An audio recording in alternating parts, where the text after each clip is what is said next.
Yang terhormat Bapak Median Agus Priyadi SPD MPD, perkenalkan nama saya Tabita dengan NPM 2213021087. Hari ini saya akan menjelaskan tentang sistem peredaran darah pada manusia. Darah merupakan suspensi berwarna merah yang terdapat dalam pembuluh darah. Warna merah ini dapat berubah-ubah, kadang-kadang berwarna merah tua atau berwarna merah muda tergantung pada kadar oksigen dan karbon dioksida yang terkandung di dalamnya. Dalam tubuh manusia mengalir sekitar 6 liter darah. Darah manusia terdiri dari komponen yaitu sel-sel darah dan plasma darah atau cairan darah. Selanjutnya kita akan membahas tentang komponen plasma darah beserta strukturnya. Bisa kita lihat dalam tabel, itu di tabel ada komponen plasma 55% dengan perincian air 90-92%, zat-zat terlarut 7-8%. Dalam zat larut itu ada protein, garam mineral, bahan organik, sisa metabolik, hormon, dan gas. Lalu strukturnya merupakan cairan berwarna kuning pucat. Lalu kita ke tabel yang kedua, ada komponen sel-sel darah beserta strukturnya. Yang pertama ada eritrosit, kita bisa lihat gambarnya di situ, ada sekitar 4-6 juta per milimeter kubik darah. Lalu yang kedua ada leukosit, sekitar 4,5 sampai 10.000. Sedangkan trombosit ada 150 sampai 300.000 per milimeter kubik darah. Lalu kita lanjut, di sini ada macam-macam. Yang pertama ada sel darah merah atau eritrosit. Fungsinya sendiri adalah membawa oksigen dari paru-paru ke seluruh tubuh. Lalu yang kedua, sel darah putih itu leukosit. Fungsinya untuk membunuh kuman penyakit. Yang ketiga ada keping darah atau trombosit yang berfungsi untuk pembekuan darah ketika luka. Dan yang terakhir ada plasma darah yang berfungsi untuk membawa CO2 dan sari makanan. Pertama kita bahas dulu yang sel darah merah atau eritrosit. Eritrosit merupakan bagian utama dari sel-sel darah. Setiap milimeter darah pada seorang laki-laki dewasa mengandung sekitar 5 juta sel darah merah dan pada seorang perempuan dewasa sekitar 4 juta sel darah merah. Tiap-tiap sel darah merah mengandung 200 juta molekul hemoglobin. Hemoglobin atau biasa kita tulis dengan Hb merupakan suatu protein yang mengandung senyawa besi hemin. Hemoglobin mempunyai fungsi untuk mengikat oksigen di paru-paru dan mengedarkan ke seluruh jaringan tubuh. Di paru-paru terjadi reaksi antara hemoglobin dengan oksigen, atau biasa kita pelajari di biokimia, reaksinya itu 2Hb2 plus 4O2 menghasilkan 4HbO2, atau nama kimianya oksihemoglobin. Setelah sampai di seluruh tubuh, terjadi reaksi pelepasan oksigen oleh hemoglobin. Dengan reaksi kimia 4HbO2 menjadi 2Hb2 plus 4O2. Lalu, kandungan hemoglobin inilah yang membuat darah menjadi merah. Eritrosit mempunyai bentuk bikonkav seperti cakram dengan garis tengah 7,5 meter dan tidak berinti. Eritrosit dibentuk dengan dalam sumsum merah tulang pipi. Misalnya di tulang dada, tulang selangka, dan di dalam ruas-ruas tulang belakang. Dan yang terakhir, masa hidup eritrosit hanya sekitar 120 hari atau bulan. Kemudian akan dirombak di dalam hati dan limpa. Lalu kita berlanjut ke sel darah putih atau yang biasa kita kenal dengan leukosit. Yang pertama, jumlah leukosit lebih sedikit dibandingkan dengan eritrosit. Pada laki-laki dan perempuan dewasa, setiap milimeter kubik darah hanya terdapat kira-kira 4.500 sampai 10.000 butir. Leukosit mempunyai bentuk bervariasi dan mempunyai ukuran lebih besar dari eritrosit. Leukosit mempunyai inti bulat dan cekung. Sel-sel inti dapat bergerak bebas secara amoeboid serta dapat menembus dinding kapiler. Leukosit dapat dibedakan menjadi dua, yaitu granulosit atau kita kenal dengan plasmanya yang bergranula dan agranulosit yang plasmanya tidak bergranula. Leukosit dibentuk dalam sumsum tulang merah, limpa, kelenjar limpa, dan jaringan retikulum endotelium.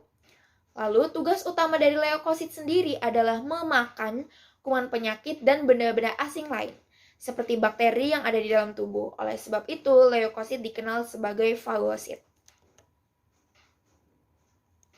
Lalu, di sini ada jenis-jenis leukosit, granulosit, dan agranulosit. Yang pertama ada basofil. Kita bisa lihat gambarnya dalam tabel.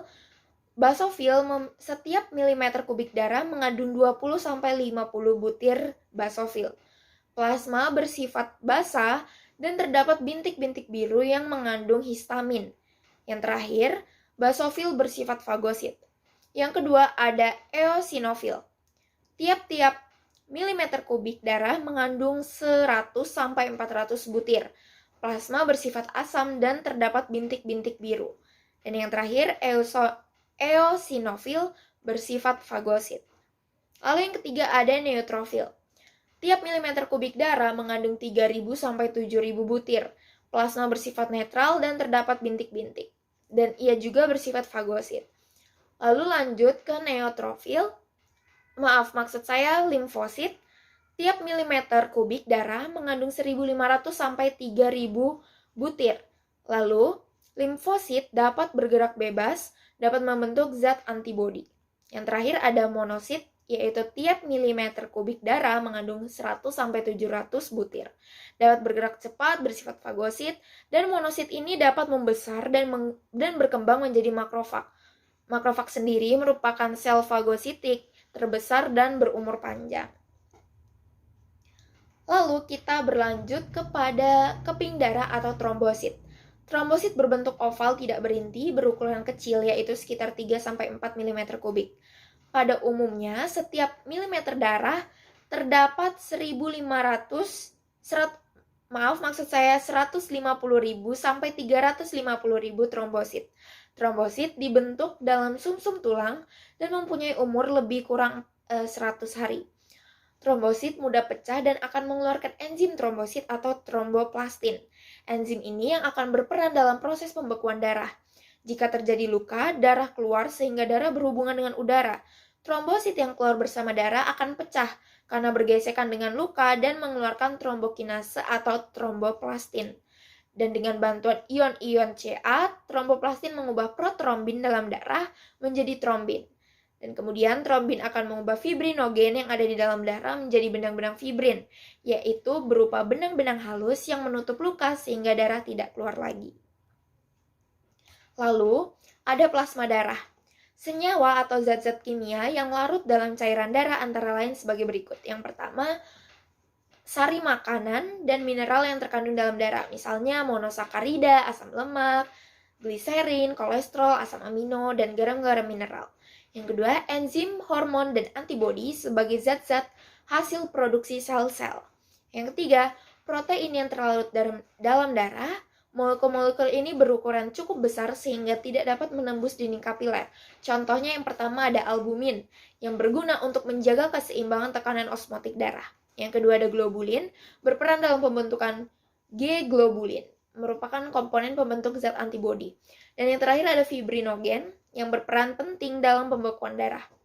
Lalu yang keempat ada urea dan asam urat, sebagai zat-zat sisa dari hasil metabolisme.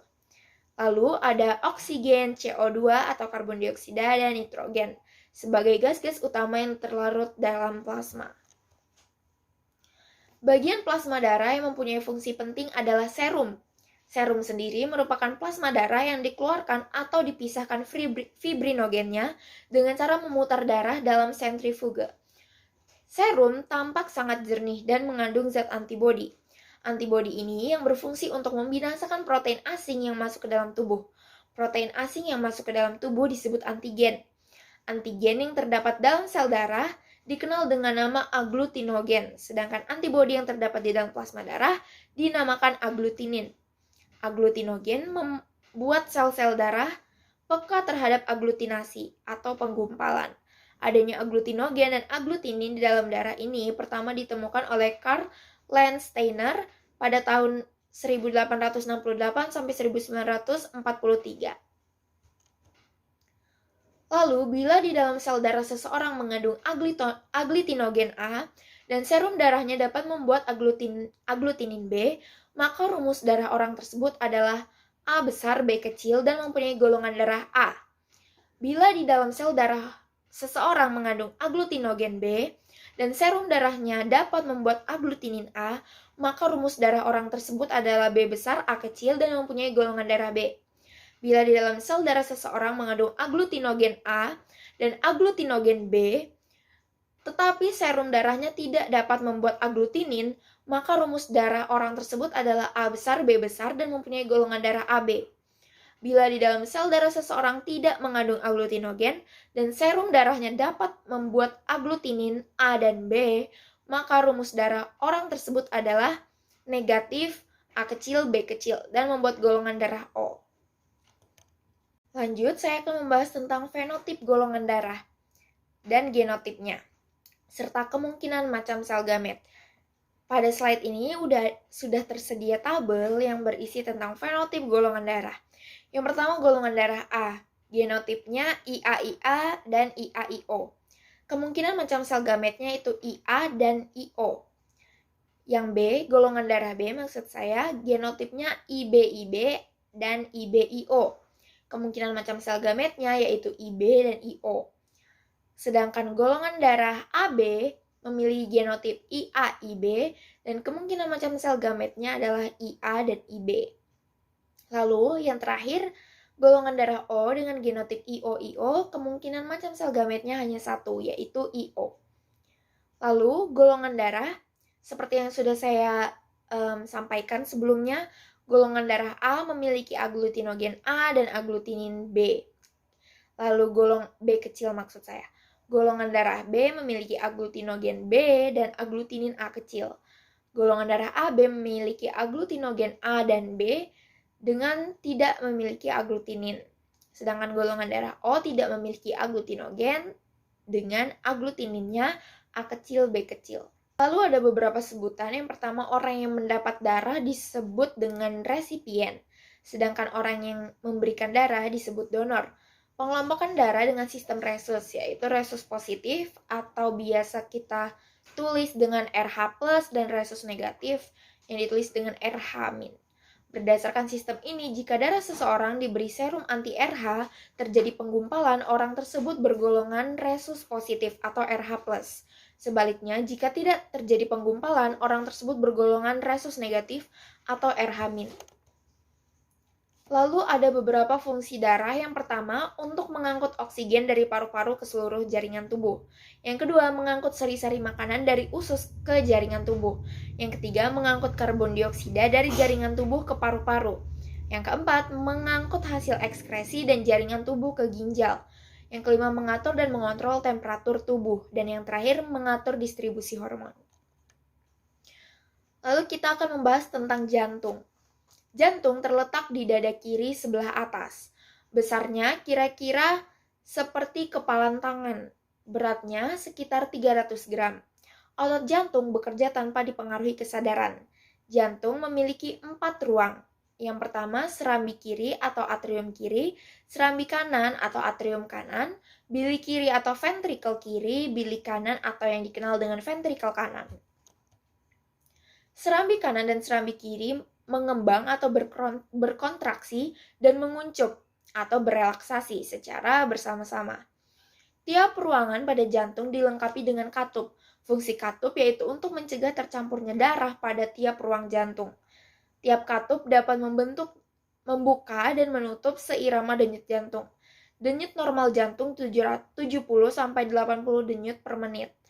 Denyut nadi dipengaruhi oleh usia, aktivitas, berat badan, kesehatan, dan jenis kelamin. Lalu saya akan membahas tentang tugas bagian-bagian jantung. Yang pertama ada serambi kanan. Saat mengembang atau berkontraksi, serambi kanan akan menerima darah yang kaya akan CO2 dari seluruh tubuh.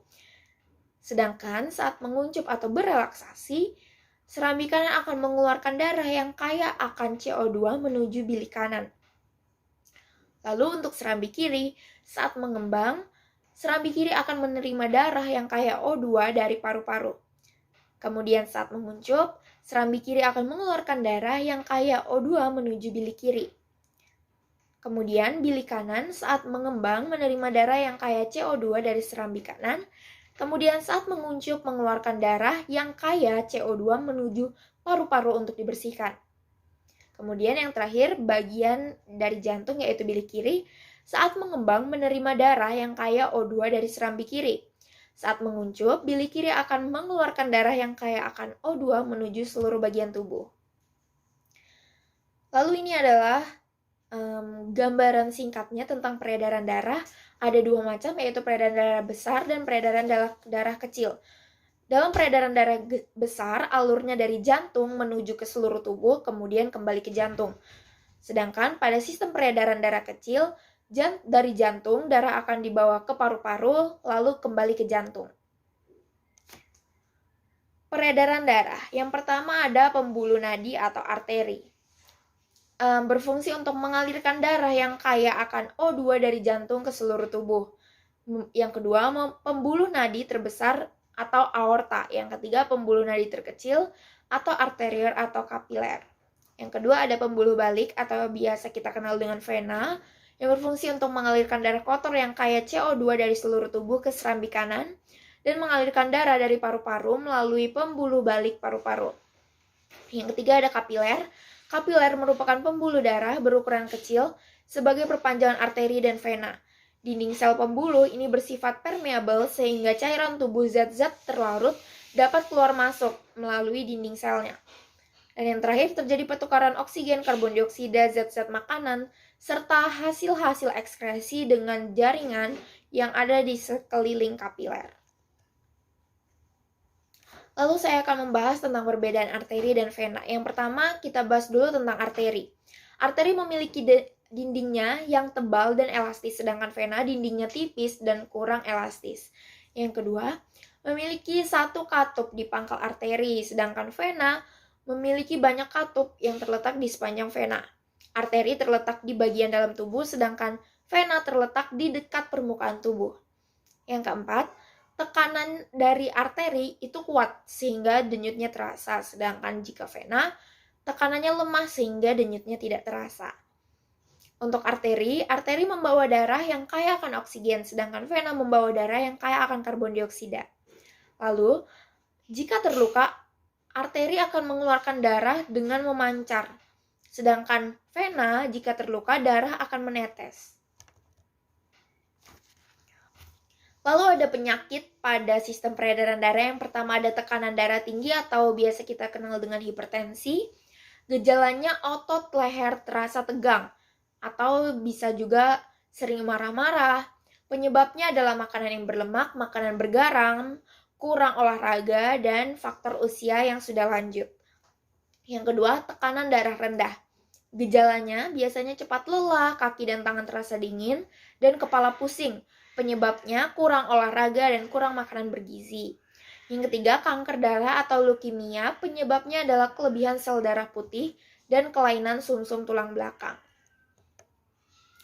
Lalu ada kurang darah atau anemia. Gejalanya cepat lelah, pucat, sakit kepala, jantung berdebar-debar. Penyebabnya kurang gizi, kurang zat besi. Jika kita ingin melengkapi kebutuhan zat besi kita bisa mendapatkannya dari hati, sayuran hijau, dan kacang-kacangan. Yang kelima, penyempitan pembuluh darah atau jantung koroner. Penyebabnya penimbunan lemak dalam pembuluh darah. Yang keenam, pelebaran pembuluh darah. Yang pertama ada ambeien atau wasir. Ini terjadinya di anus dan varises yang biasanya terjadi di kaki. Dan cara kita untuk menjaga kesehatan alat peredaran darah atau organ peredaran darah adalah yang pertama, pasti harus makan makanan bergizi dan seimbang. Yang kedua, olahraga teratur. Ketiga, istirahat yang cukup. Serta memelihara kebersihan tubuh dan lingkungan. Hindari obesitas dan yang terpenting juga hindari stres.